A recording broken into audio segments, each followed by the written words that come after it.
और ये कहते थे राम मंदिर बनेगा तो आग लग जाएगी। कोई आग लगी क्या? मंदिर बना कि नहीं बना?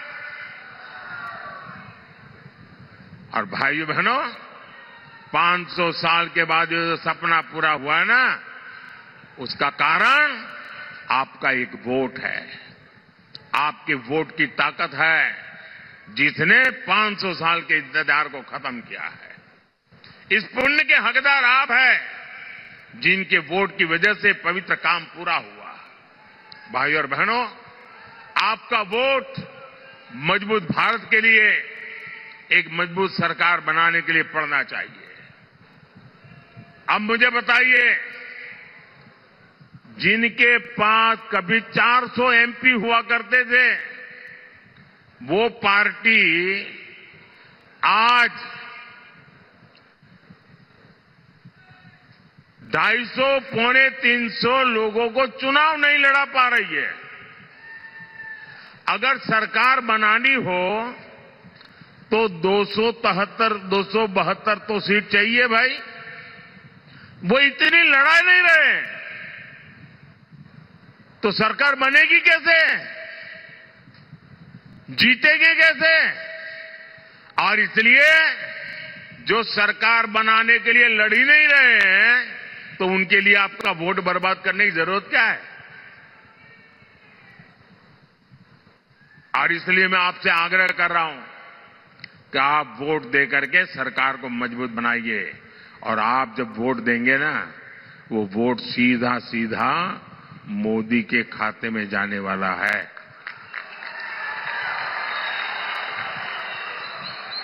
7 मई को गर्मी कितनी ही क्यों न हो, पहले मतदान फिर जलपान।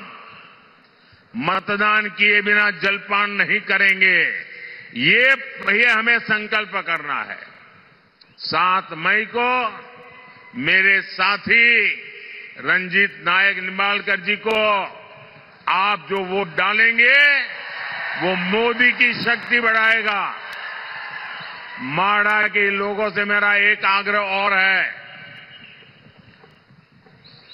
आप इनको तो जिताइए, लेकिन मेरा एक और काम करिए।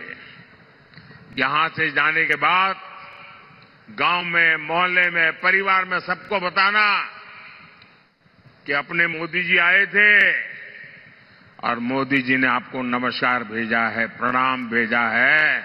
मेरा प्रणाम पहुंचा देंगे, सभी को मेरा प्रणाम पहुंचा देंगे। मेरे साथ बोलिए, भारत माता की, भारत माता की, भारत माता की। बहुत बहुत धन्यवाद। तो प्रधानमंत्री नरेंद्र मोदी को सुन रहे थे आप, महाराष्ट्र के माड़ा से यहां पर वहां जनसभा को संबोधित कर रहे थे। उन्होंने कहा कि 60 साल से कांग्रेस का राज था, उन्होंने सिर्फ गरीबी हटाओ का नारा दिया, गरीबों के लिए बीजेपी ने काम किया, ये वो बोलते हुए नजर आए। उन्होंने कहा कि 10 साल में 25 करोड़ गरीबी से निकले हैं। और साथ ही आपको बता दें कि शरद पवार का नाम लिए बगैर उन्होंने हमला बोला। उनका खेतों में पानी लाने का वायदा अधूरा, माढ़ा तक सिंचाई का पानी नहीं ला पाए।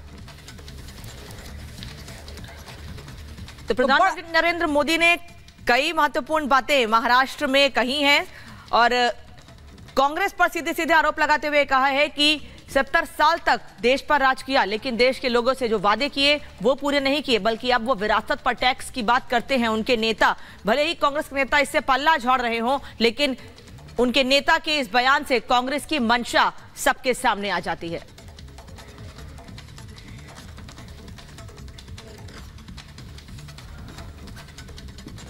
और लोकसभा चुनाव के बीच में आरक्षण पर दुष्प्रचार वाली सियासत रुकने का नाम नहीं ले रही है। आरक्षण के नाम पर भ्रम फैलाने वालों की लिस्ट लंबी होती जा रही है। कांग्रेस और इंडी गठबंधन के फेक एजेंडे को पीएम मोदी ने करारा जवाब दिया है। तो गृह मंत्री अमित शाह ने फेक फैक्ट्री का पर्दाफाश किया है। देखिए इस रिपोर्ट में कि कैसे फर्जी वीडियो फैलाने वाले खुद अपने ही जाल में फंस गए हैं।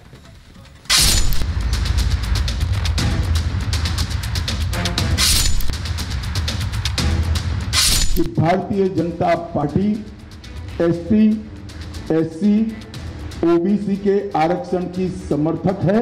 अगर आज खुद बाबा साहब आंबेडकर चाहे तो बाबा साहब आंबेडकर भी आरक्षण खत्म नहीं कर सकते हैं।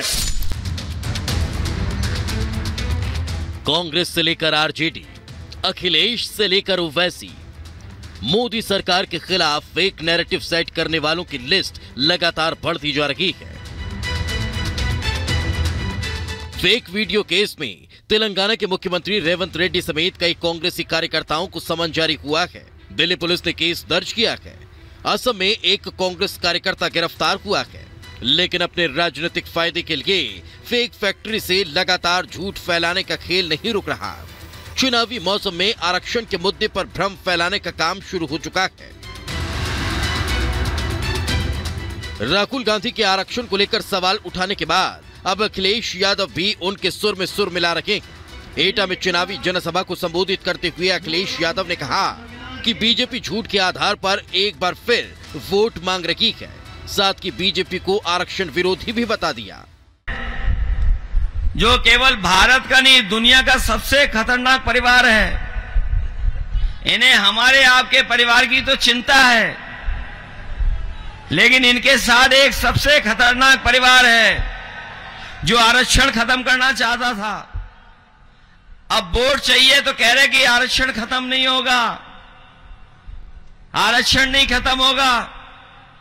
मैं उनसे पूछना चाहता हूं, ये बताओ, अगर भारत सरकार की बड़ी बड़ी कंपनियां बिक जाएंगी और प्राइवेट हाथों में चली जाएंगी तो आरक्षण कहां मिलेगा? फेक वीडियो आर्मी का मास्टरमाइंड कौन है, इसकी जांच चल रही है। लेकिन डर्टी ट्रिक्स के जरिए जो दुष्प्रचार वाली सियासत की जा रही है, उस पर पीएम मोदी से लेकर अमित शाह और राजनाथ सिंह से लेकर योगी आदित्यनाथ तक दो टूक जवाब दे रहे हैं। पीएम मोदी ने जहां कहा कि संविधान को खुद बाबा साहब आंबेडकर भी नहीं बदल सकते, तो गृह मंत्री अमित शाह ने साफ कर दिया कि बीजेपी हमेशा आरक्षण की समर्थक रही है। कि अगर आज खुद बाबा साहब आंबेडकर चाहे तो बाबा साहब आंबेडकर भी आरक्षण खत्म नहीं कर सकते हैं। मोदी का तो सवाल ही नहीं उठता है। और अगर हमारी सरकार की नीयत उसमें कहीं पर भी खोट होती, मेरा 5 साल का रिकॉर्ड देख लीजिए, 5 साल में भी 2019 से 2024 आज भी मोदी के पास जितने वोट चाहिए है, लेकिन ये रास्ता हमें मंजूर नहीं है। कांग्रेस पार्टी एक झूठ फैलाकर जनता के बीच में भ्रांति पैदा करना चाहती है। मैं ये बात स्पष्ट कर देना चाहता हूं कि Bharatiya Janata party ST, SC, OBC के आरक्षण की समर्थक है और हमेशा इसके संरक्षक के रूप में अपनी भूमिका निभाएगी। भारतीय जनता पार्टी स्पष्ट रूप से मानती है कि धर्म के आधार पर आरक्षण संविधान सम्मत नहीं है, गैर संवैधानिक है। रक्षा मंत्री राजनाथ सिंह और मुख्यमंत्री योगी आदित्यनाथ ने भी फेक वीडियो आर्मी को लेकर एनडीए गठबंधन पर हमला बोला। सरकार बनाने के लिए राजनीति करते हैं, लेकिन मेरा एक सुझाव उन लोगों के लिए है कि किसी भी राजनीतिक पार्टी को राजनीति केवल सरकार बनाने के लिए नहीं करनी चाहिए। सरकार बनाने के लिए करें, लेकिन सरकार का उद्देश्य है देश बनाना, तो राजनीति देश बनाने के लिए की जानी चाहिए। जब यह उद्देश्य सामने होगा तो मैं समझता हूं कि जिस प्रकार की हरकतें विपक्ष कर रहा है, वैसी हरकतों से वो बच सकता है। कांग्रेस, समाजवादी पार्टी और इंडी गठबंधन से जुड़े हुए जो दल हैं, इनके इतिहास के बारे में भी हर व्यक्ति जानता है। कांग्रेस का इतिहास बाबा साहब भीमराव अंबेडकर के द्वारा बनाए गए संविधान का गला घोंटने का रहा है। देश में आरक्षण के नाम पर सियासत जोरों पर कुर्की है और जिस तरह से अमित शाह के फेक वीडियो को जोर शोर से वायरल किया जा रहा था, उसकी सच्चाई खुद अमित शाह ने अपने मंच से असली और फेक वीडियो दिखाकर कर दी।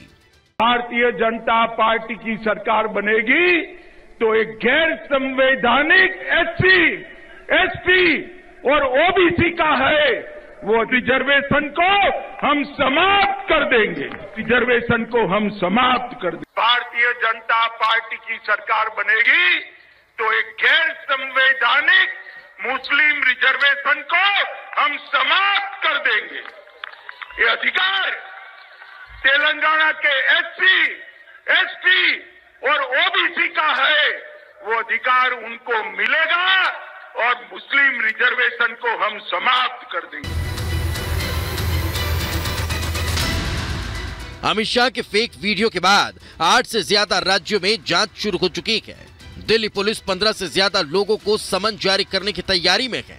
लोकसभा चुनाव के बीच दुष्प्रचार वाली जो सियासत को रखी है, फेक वीडियो के जरिए प्रोपेगेंडा फैलाया जा रहा है, उस पर एक्शन होना तय है। Bureau report, Republic Bharat. और इस बीच सलमान खुर्शीद की भतीजी मारिया आलम ने विवादित बयान दे दिया है। उन्होंने कहा है कि चुनाव के दौरान